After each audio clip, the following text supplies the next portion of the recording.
ఈ రోజుల్లో ఎవరైనా అసలు జేబుల్లో డబ్బులు పెట్టుకుంటున్నారా? అందరూ ఆన్లైన్ చెల్లింపులే చేస్తున్నారు. ఈ మేరకు కేంద్రమే చెప్పింది, డిజిటల్ ఇండియా అంది, నగదు చెల్లింపులొద్దు, డిజిటల్లోనే చేయండి అంటూ అదే ముద్దంటూ తెగ ప్రోత్సహించింది కేంద్రం. తీరా వాటికి అలవాటు పడిన తర్వాత ఇప్పుడు వడ్డింపు మొదలెడుతోంది. దేశ ఆర్థిక వ్యవస్థను ఆన్లైన్ లావాదేవీల వైపు నడిపించిన మోదీ సర్కార్ ఇప్పుడు వినియోగదారుల నడ్డి విరిచే దిశగా అడుగులేస్తోంది. డియర్ యూపీఐ యూజర్స్, మీరు గూగుల్ పే, ఫోన్ పేలో ఎడాపెడా పేమెంట్స్ చేస్తున్నారా? అయితే ఏప్రిల్ 1 నుంచి ఆలోచించాల్సిందే, లేదంటే మీ అకౌంట్ కి భారీ చిల్లు పడ్డట్టే.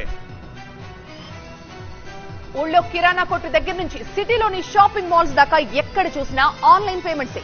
జేబులో కరెన్సీ నోట్ లేకపోయినా చేతిలో స్మార్ట్ ఫోన్ ఉంది కదా అన్న ధీమా ప్రతి ఒక్కరిది. అయితే ఈ భరోసా ఇకపై భారం కాబోతోంది. వాలెట్లు, అలాగే కార్డులు లాంటి ప్రీపెయిడ్ సాధనాలతో జరిగే పేమెంట్స్ పై ఏప్రిల్ 1 నుంచి ఇంటర్చేంజ్ ఫీజులు వర్తించనున్నాయి. యూపీఐ లావాదేవీలను పర్యవేక్షిస్తున్న నేషనల్ పేమెంట్స్